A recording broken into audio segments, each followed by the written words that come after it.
자, 라요 대 발렌시아. 자, 라요 같은 경우에는 주전 포워드 1명, 그리고 미드필더 2명이 결장. 그리고 발렌시아 같은 경우에는 주전 수비수 1명이 결장 중입니다. 자, 라요 같은 경우에는 A매치 휴식기 직전에 레알 마드리드 상대로 무승부를 좀 거두면서 이제 기대 이상의 좀 결과를 좀 만들었지만, 이제 A매치 휴식기 이후 치룬 두 경기에서는 승리를 좀 거두지 못하면서 이제 주춤하는 모습을 좀 보였습니다.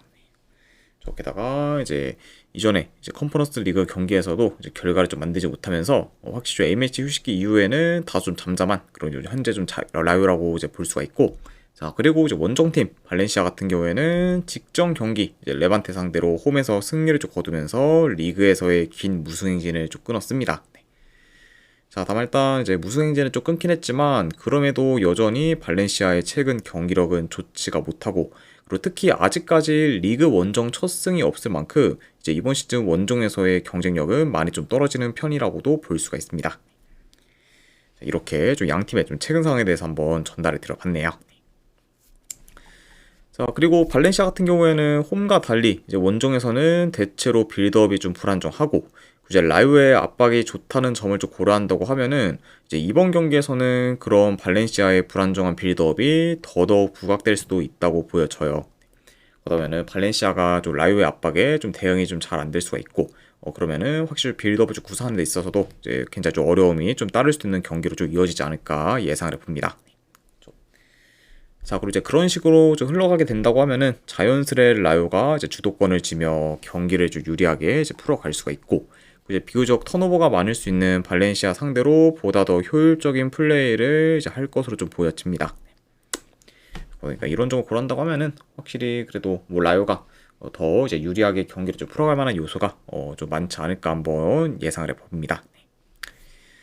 자, 물론 이제 라요가 최근에 컨퍼런스 리그 경기를 치르러 이제 슬로바키아 원정을 좀 다녀오긴 했지만, 그래도 거기서 경기를 치른 거는 4일 전이다 보니까 이런 점을 고려한다고 하면은 현재 뭐 라요 같은 경우에는 어느 정도 체력은 회복한 상태라고 볼 수가 있고, 이제 그 점을 좀 감안해도 지금 원정에서 큰 약세를 좀 보이면서 원정 경기력이 안 좋은 그런 좀 발렌시아 상대로는 라요가 충분히 좀 홈에서 좀 좋은 결과를 좀 만들 가능성이 높지 않을까 좀 생각을 해서 저는 이런 점을 더 좀 중점적으로 봤을 때 그래도 이 경기는 승패를 본다고 하면은 라요 사이드로 보는 게 더 낫지 않을까 좀 생각을 합니다. 그래서 저는 이 경기는 승패를 본다고 하면은 그래도 라요 승 쪽 보는 경기로 가져가도록 할게요. 라요 승에 어느만은 본다고 하면은 언더로 접근하도록 하겠습니다.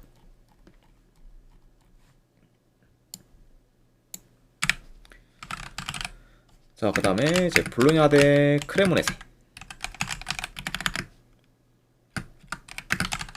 자, 볼로냐 같은 경우에는 주전 미드필더 1명, 그리고 지금 키퍼 1명이 결장. 그리고 이제 크레모네세 같은 경우에는 큰 결장자는 없습니다.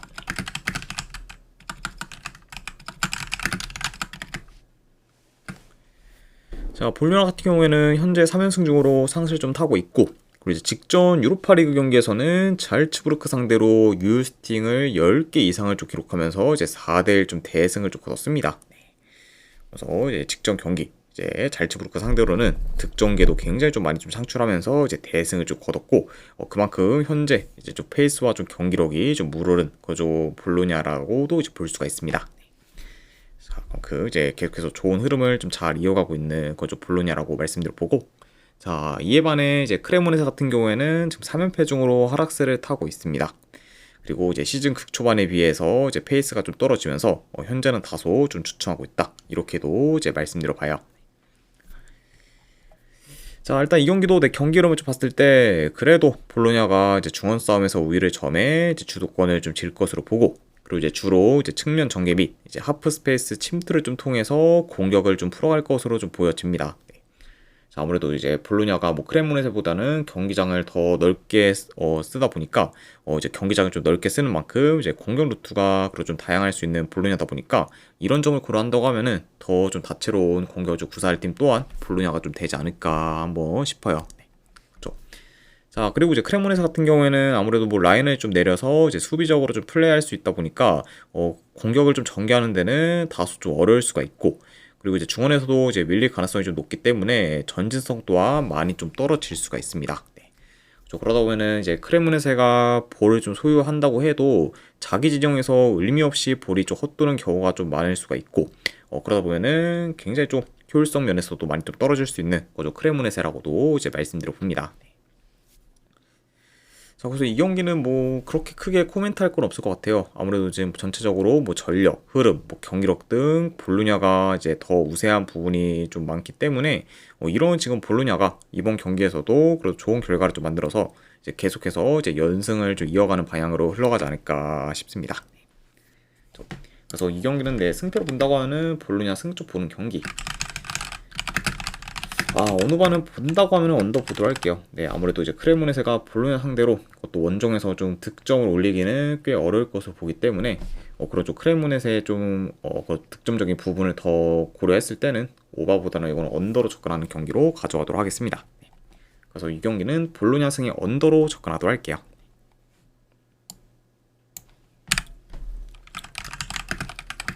자, 그 다음에 버밍엄 시티 대 와포드. 자, 일단 버밍엄 같은 경우에는 주전 미드필더 1명 결장, 그리고 와포드 같은 경우에는 주전 키퍼 1명이 결장 중입니다.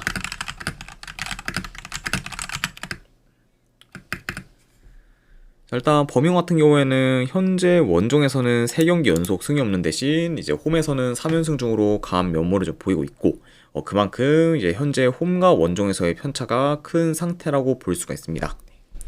그래서 이제 최근 버밍엄 시티의 홈 경기로 봤을 때 지금 홈에서는 3경기 연속 무려 4골을 좀 기록 중으로 이제 폭발적인 득점력을 잘 지금 이어가고 있어요. 그러니까 이제 뭐 버밍엄 입장에서는 이제 이번 경기에서도 그런 좀 좋은 득점력을 좀 이어가는 게 굉장히 중요하다고도 볼 수가 있습니다. 자, 그리고 이제 와포드 같은 경우에는 지금 5경기 연속 무패행진 중으로 좋은 흐름을 좀 이어가고 있고, 이제 최근에 원정 경기에서는 이번 시즌 괜찮은 좀 기대 이상의 지금 성적을 좀 거두고 있는 더비 카운티 상대로 또 승리를 좀 거두면서 이제 좋은 결과를 좀 만들었습니다. 자, 그러면서 이제 이전에 뭐 와포드 같은 경우에는 이제 홈과 원정에서의 편차가 어느 정도 컸을 만큼 원정에서의 좀 경쟁력이 좀 많이 좀 떨어지는 팀이었는데, 최근에는 원정에서도 나름 좀 좋은 성적을 좀 거두면서 이제 원정 약세를 어느 정도 지금 탈피한 상태라고도 볼 수가 있습니다. 자, 아무튼 이렇게 양 팀의 좀 상황에 대해서 한번 말씀드려 봤네요. 자, 일단 이제 홈에서 버밍엄과 그리고 이제 와포드 모두 지금 뭐 전환 속도가 좀 빠르면서 이제 전진성이나 공격 전개가 좀 좋기 때문에 이런 부분을 고려한다고 하면은 이 경기는 어느 정도 좀 스피디하면서 공격적인 양상으로 좀 이어질 수가 있고, 이제 템포 싸움도 보다 더 이제 치열할 것으로 좀 보여집니다. 자, 그래도 뭐 능동적으로 공격을 좀 풀어갈 팀은 아무래도 버밍엄이라고 보긴 하지만, 지금 뭐 이제 버밍엄이 이제 역습에 많이 좀 취약한 점을 좀 고려한다고 하면은 지금 역습 전개가 좋은 이제 와포드 상대로 어느 정도 수비에서 이제 고전할 수가 있고, 그러다 보면은 이 경기는 이제 와포드뿐만 아니라 버밍엄 시티 역시 어느 정도 좀 실점 위험이 좀 클 수 있는 경기로 이제 이어질 수가 있습니다. 아무튼 이렇게 한번 경기 흐름까지도 말씀드려봤네요. 자, 물론 지금 홈에서 강세를 좀 보이고 있는 버밍엄이긴 하지만 와포드도 지금 5경기 연속 무패행진 중으로 좋은 흐름을 좀 이어가고 있고, 그리고 지금 상대 전적을 좀 봤을 때도 이제 최근 3경기 모두 와포드가 좀 이겼을 만큼 유독 버밍엄 시티 상대로는 강한 면모도 좀 줄고 좀 보여왔기 때문에 이런 뭐 상성적인 부분까지 다 고려를 한다고 하면은 뭐 제 아무리 지금 홈에서 버밍엄이 좀 잘 나간다고 해도 와포드 상대로 이제 좀 좋은 결과를 좀 만들 거다 이렇게 좀 장담하기는 많이 좀 어려운 경기다 보니까 그런 점을 좀 고려했을 때 현재 뭐 1.5대 버밍엄 시티 사이드를 보기에는 제 개인적으로는 뭐 그렇게 뭐 크게 좀 메리트 있는 좀 경기는 아니지 않나 좀 생각을 합니다. 네. 저 오히려 이 경기는 저는 뭐 버밍엄 시티보다는 차라리 와포드 프렌에 도전해보는 게 더 메리트가 있다고 봐서 저는 승패를 본다고 하면은 이 경기는 버밍엄보다는 와포드 프렌스 쪽으로 접근하는 경기로 가져가도록 할게요. 그래서 와포드 프렌스 쪽 보는 경기, 그리고 어느 반은 본다고 하면은 오바 보도록 하겠습니다. 네. 양팀 다 어느 정도 좀 치고 받으면서 이제 치고 받는 양상으로 좀 흘러갈 수 있는 경기다 보니까 뭐 두 팀 다 어느 정도 좀 그래도 이제 마무리만 좀 잘 한다고 하면은 충분히 좀 다득점 양상으로 좀 이어질 만한 경기가 되지 않을까 싶어서 오바까지도 같이 보도록 할게요. 자, 아무튼 네, 이렇게까지 해서 이제 오늘 해외 축구에 대한 분석 전부 다 마무리가 되었습니다. 자, 어느 정도 분석이 좀 괜찮다 생각되시는 분들은 추천 질차 한 번씩 눌러주시면 감사드리고, 자, 그리고 이제 궁금하신 사항 있으시면은 이제 채팅으로 질문 주시면 바로 답변해 드리도록 할게요. 자, 아무튼 오늘도 끝까지 분석 방송 봐주신 분들 대단히 감사드립니다. 네, 감사합니다.